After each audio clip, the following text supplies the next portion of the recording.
Hello दोस्तों, कैसे हैं आप सब। मैं आशा करता हूँ आप ठीक होंगे। तो आइए इस वीडियो को देखते हैं। ये क्लास 12 का तीसरा पार्ट है ऑब्जेक्टिव क्वेश्चन इतिहास का, जिसमें हम बात करेंगे सामाजिक इतिहास के संदर्भ में महाभारत के विशेष संदर्भ में, यानी सामाजिक इतिहास का वर्णन करेंगे खास करके महाभारत में। तो चलिए आइए देखते हैं। आप देख लें,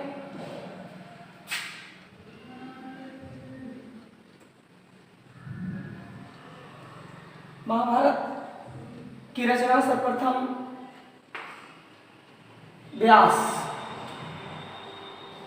महाभारत की रचना सर्वप्रथम व्यास जी के द्वारा किया गया था। यह संस्कृत भाषा में की गई है ना। महाभारत भारत का एक महाकाव्य है ना, हिंदू धर्म के महाकाव्य है, जिसकी रचना वेद व्यास जी के द्वारा किया गया था। इस महाभारत में कुल 1948 अध्याय हैं।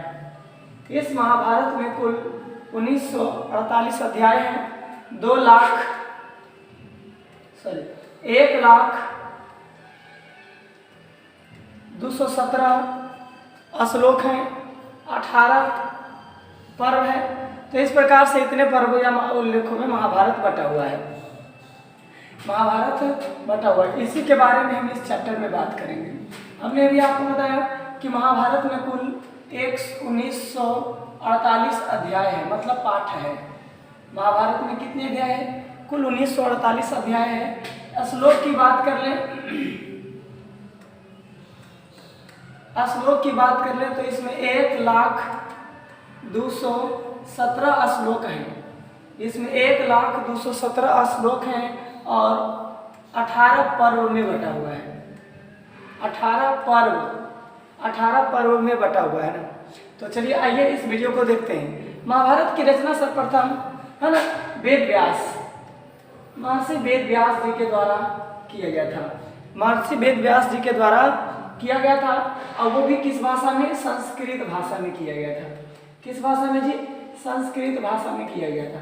हिंदू धर्म की यह एक बड़ा महाकाव्य है ना, पौराणिक कथाएं हैं, यह ग्रंथ है जिसमें कुल मिला के 1948 अध्याय, 1,02,17 श्लोक और ये 18 पर्व में बटे हुए हैं। और ये किस भाषा में लिखे गए हैं? संस्कृत भाषा में। तो बहुत बार प्रश्न आ भी चुका है।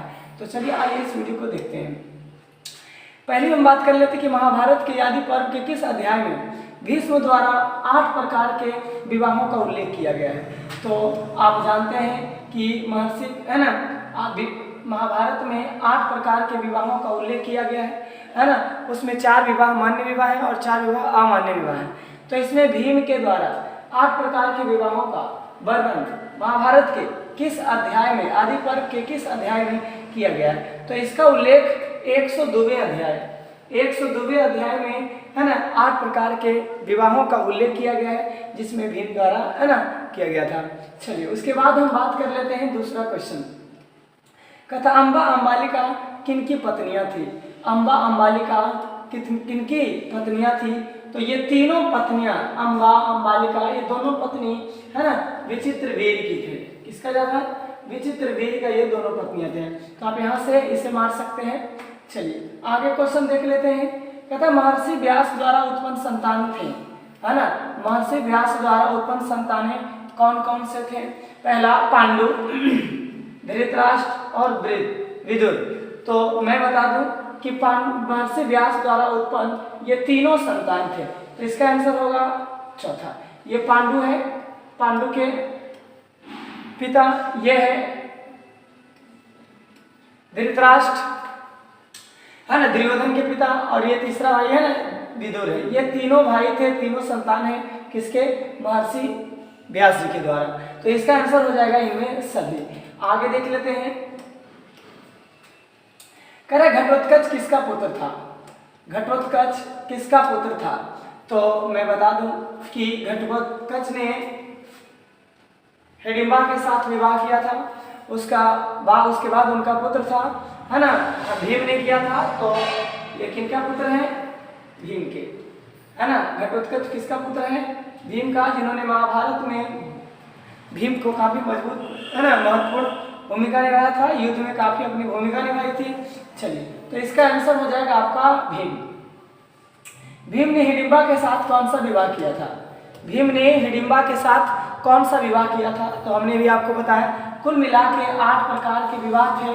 उन विवाहों में से गंधर्व विवाह इन्होंने किया था, है ना, गंधर्व विवाह किया था। तो हिडिंबा के साथ कौन सा विवाह किया था? गंधर्व विवाह। चलिए, ये क्वेश्चन हो जाएगा। आगे हम देख लेते हैं। कह रहा है क्वेश्चन कि द्रौपदी किनकी पत्नियां थी? द्रौपदी किनकी पत्नियां थी? तो मैं आपको बता दूं कि जब अर्जुन ने स्वयंवर में द्रौपदी को जीत कर लाया था, तो लाने के दौरान उनकी कुंती माँ के द्वारा, है ना, अनजाने में न देखे बिना उन्हें कह दिया उन्हें बांट कर खा जाए। तो इस प्रकार से उनको, है ना, उनके साथ ये तीनों भाई मिलकर विवाह कर लेते हैं। तीनों नहीं बल्कि 5 पांडव, है ना। तो इसलिए इसका आंसर होगा इनमें सभी। अर्जुन भी थे, नकुल भी थे, सहदेव भी थे, है ना, भीम भी थे, इसके अलावा युधिष्ठिर, ये सभी 5 भाई इनके पति थे।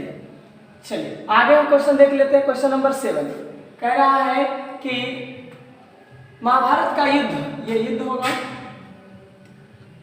महाभारत का युद्ध कुरुक्षेत्र के मैदान में कितने दिनों तक हुआ था?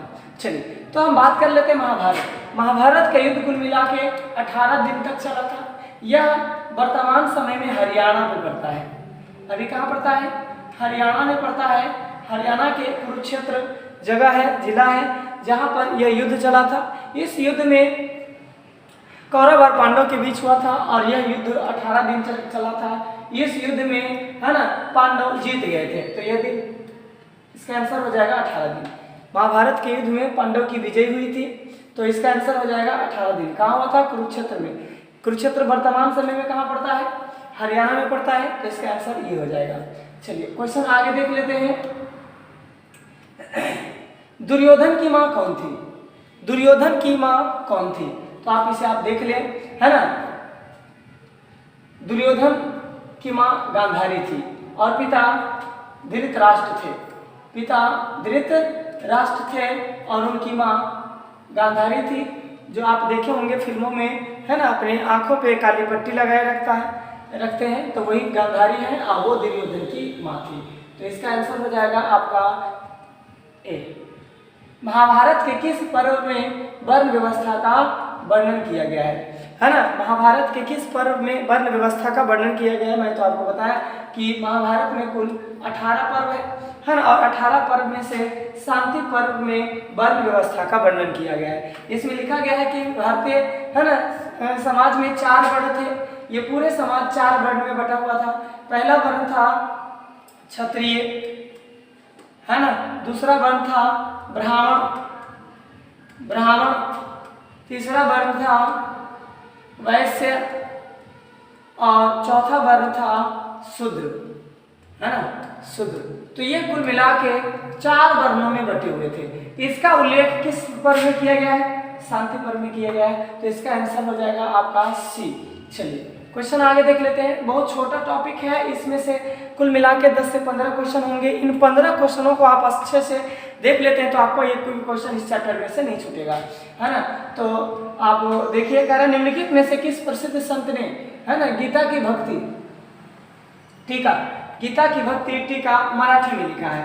तो ये महाराष्ट्र के सब लेखक हैं, इसमें दिख रहा है सोमानेश्वर हैं, जिन्होंने गीता की भक्ति टीका मराठी में लिखा है। तो इसका आंसर ये हो जाएगा। चलिए, आगे देख लेते हैं। महाभारत एवं रामायण किस भाषा में लिखे गए हैं? महाभारत एवं रामायण किस भाषा में लिखे गए? तो मैंने आपको बताया कि महाभारत और रामायण दोनों संस्कृत भाषा में लिखे गए। किस भाषा में लिखे गए? संस्कृत भाषा में लिखे गए, है ना। जिसमें रामायण वाल्मीकि जी के द्वारा लिखा गया है ना, वाल्मीकि द्वारा लिखा गया है। जबकि महाभारत की रचना महर्षि वेद व्यास द्वारा, किनके द्वारा जी? वेद व्यास जी के द्वारा किया गया है। तो इसका आंसर हो जाएगा आपका ए। किस भाषा में लिखा गया है? बोलिए। तो इस भाषा में लिखा गया, संस्कृत भाषा में। चलिए, आगे हम बात कर लेते हैं कि मनुस्मृति में कितने प्रकार के विवाहों का उल्लेख मिलता है। तो मनु एक मुनि थे जिन्होंने मनुस्मृति नामक ग्रंथ की रचना की थी? मनुस्मृति ग्रंथ की रचना की थी। और इन्हीं के सिद्धांतों पर ये पूरे भारतीय प्राचीन समाज चलता था। तो यह 8 प्रकार के मनुस्मृति में विवाहों का उल्लेख कितने प्रकार से किया गया है? 8 प्रकार के मिलता है। तो इसका आंसर हो जाएगा सी। महाभारत में कितने पर्व हैं? हमने भी आपको बताया शुरू में कि महाभारत में कुल मिला के कितने पर्व हैं जी, है ना? महाभारत में कुल 18 पर्व है। कितने पर्व हैं? महाभारत में कुल 18 पर्व है। तो इसका आंसर भी हो जाएगा। आगे, कुरुवंश की राजधानी थी, यानी कि कुरुवंश की राजधानी कहाँ थी? तो मैं आपको बता दूं, कुरुवंश की राजधानी हस्तिनापुर थी। कहाँ थी जी, है ना? कुरुवंश की राजधानी हस्तिनापुर थी। आज हस्तिनापुर को हम